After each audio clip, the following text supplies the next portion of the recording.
Don, you got 2 bloodhounds. You didn't bring them this morning. Didn't bring them. And you got like 2 or 3 other dogs. How'd you meet Steve here, our dog whisperer? He don't like to use that name because you said it sounds too arrogant, right? You ain't from here. No, I'm not. Where are you from? I'm not. Germany. Germany. Yes, sir. That ain't nowhere near here, is it? So how long you been knowing Don? About a year. Yeah, a year.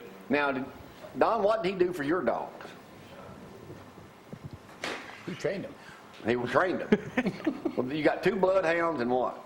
A dachshund and a boxer. A dachshund and a boxer, and then 2 bloodhounds. And 2 bloodhounds. And those bloodhounds weigh For what? you. These 2 weigh right now about 130, 140 pounds. Oh my goodness. So what was their problem? Lack of obedience? They'd never been on a leash. That's They right. had never been on, they'd never had a collar on. Man came to me one day and they were going to the pound. And I just couldn't see it. And they were as big as him. They were just puppies. So I took them home. He said, now they're going to get big. I watched them grow. And I watched them grow. Here they are. I've got 2 acres of yard. And I'd get in at night and I'd say, well, I think I'll go out there and put them on a leash. This went on for 14 months. It's going to. Great trainer. Going to do this. But they were lovable, no problems. But I got to thinking, you know, here I weigh 130 pounds. What's the chance of me getting these dogs on a leash without them fighting me? Mm-hmm. So I'd heard about Steve. And how'd you get them on a leash? Because he said you did it the first time. You just walked up to him. I put him on a Really? leash. I told him what to do. Now, what is your special deal you have with animals?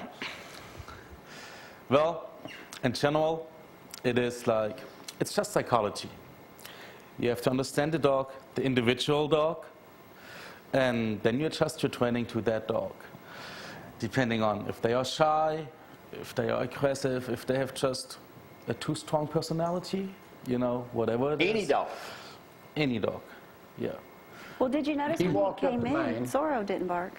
I'm serious. I had a camera crew lined up. I want to sell tickets to this. And he walked up there and he talked to him a minute, and a little bit. And next thing I know, he's got a collar on one of them, and he's got a collar on the other one. And he says, "Hold that one."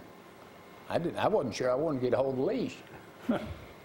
So they didn't drag you around anywhere. So they come on there.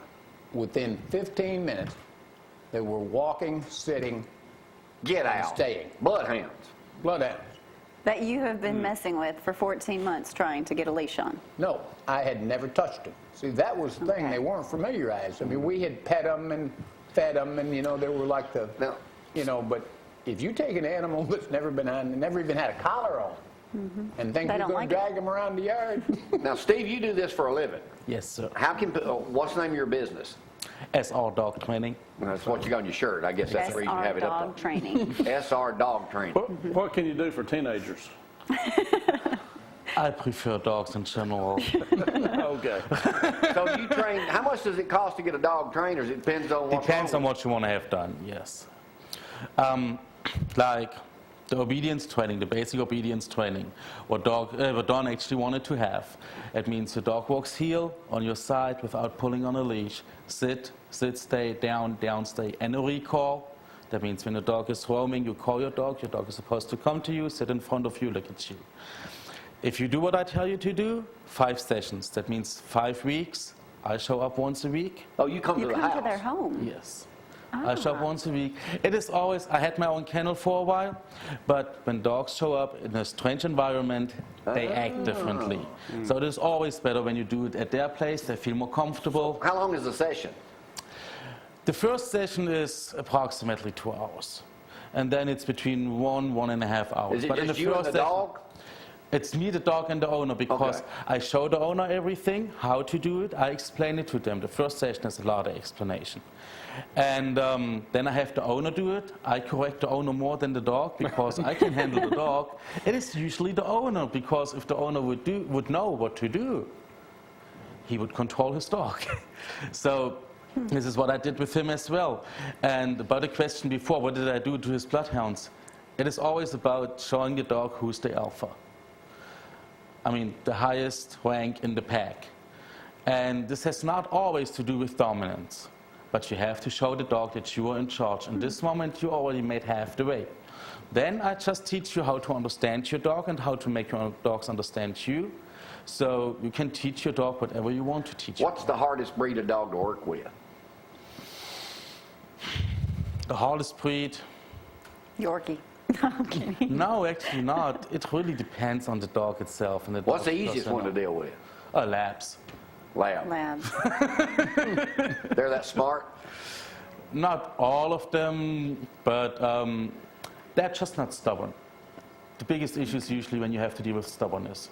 But like his boxer, he is really stubborn, but he's also very pleasing. My boxer? Yeah. Yeah.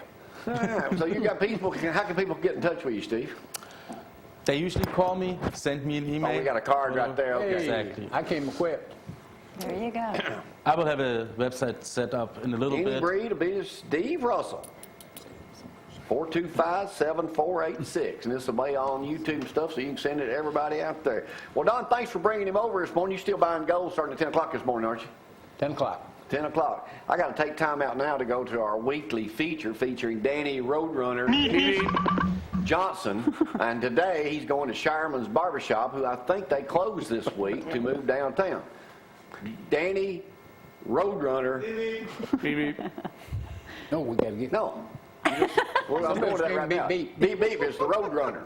That's the piece we're going to right now. So anyway, we'll be back bright and early tomorrow morning too. Danny Roadrunner Johnson, beep, beep, going right now to Shireman's Barbershop because they're moving from the LNS Shopping Center to downtown across from Bill Ming's office, aren't they? Yeah. They're going to go call that barbershop. Yeah, she's going in there. But is he going to have the same microphone? Oh, I don't know. I don't know. We'll find Thanks out. for bringing that up. We'll see y'all bright and early tomorrow. Here's Danny Roadrunner Johnson. Oh, wow. Bye.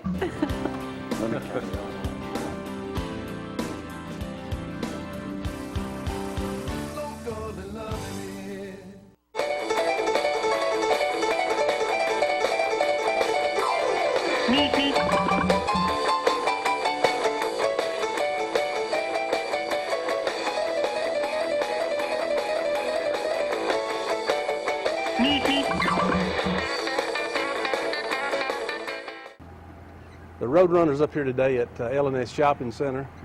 Used to be a booming place to be back in the 70s. I used to work at the supermarket, and one of the surviving businesses is still here, but they fixed to relocate uptown to the Carlwall Barbershop, which is available now. And I'm here with Tammy. Tammy's mother and dad, Alvis and Vernell, started this business, and I think you told me back in 1964 they got in this building. 1964. I remember getting my hair cut some as a kid across the road before they moved here, but y'all have been here since '64, basically. Yes. July 1st, 1964, Daddy moved from across the street over to the location we're in now. Daddy opened it 2 months before I was born. 4 years born, so I literally grew up here. So, but you've been cutting hair, what, up to 50? 29 years. 30 years? Well, it'll be 30, I guess, in September. 30 years. And you excited about going to your new location? I'm trying to be. I'm trying to make lemonade out of lemons again, but I'd rather stay here, but that is a good opportunity that I don't want to pass. It's located on Marion Street, right behind Limestone Drug, isn't Right, and Daddy got his first barbering job there, so that makes it a little bit better. it? Yeah, Mr. Carwall probably was there 40 or 50 years too, wasn't he? 60 something, I think. And what I remember about Mr. Bill is he was notorious for cutting a super flat top. Everybody wanted a flat top, would always go to him. Do you do flat tops? I do flat tops, still only do? because somebody got in my chair one day and Daddy said cut it, so that's how I learned how to cut flat tops. It's getting kind of cold out here, so let's go inside and get a look at the inside of the barbershop. Okay, that sounds good. The picture that we're looking at is Mom and Daddy's picture, Alvis and Vernell Shireman. And Mama was the first woman to take barbering down at Calhoun, and that was in about 1965.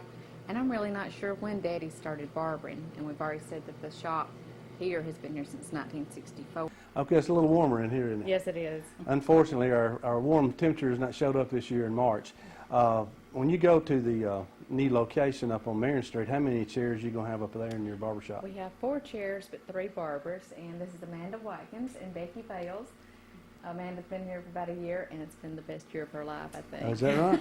I don't know about that. And Becky, I'm getting to that. Becky's been here through thick and thin for at least since '96, and And do y'all have men and women that you come in? We do. It's mostly men. Mostly we don't men? do any chemical services or anything like that. We do women's haircuts.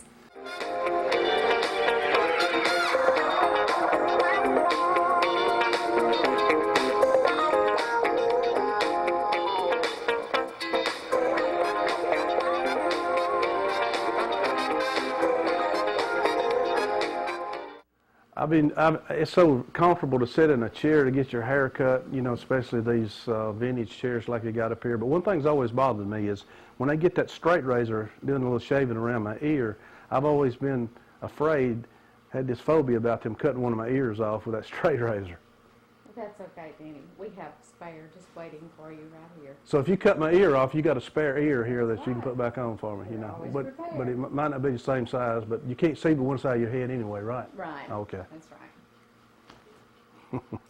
Where else could you get a scalp stimulator? You ready? Amanda Watkins is supposed to give my scalp a good stimulation, sir. Let her rip, Amanda. Okay. Woo, Lord. Come on, a little more. Oh, you ain't gonna hurt me. Keep on. Oh, yeah, that feels good. A little over on the right side. Yeah, yeah. Woo. Man, I tell you what, if you don't have one of these scalp stimulators, you better invest in one because, man, that sure does feel good. The Roadrunner out.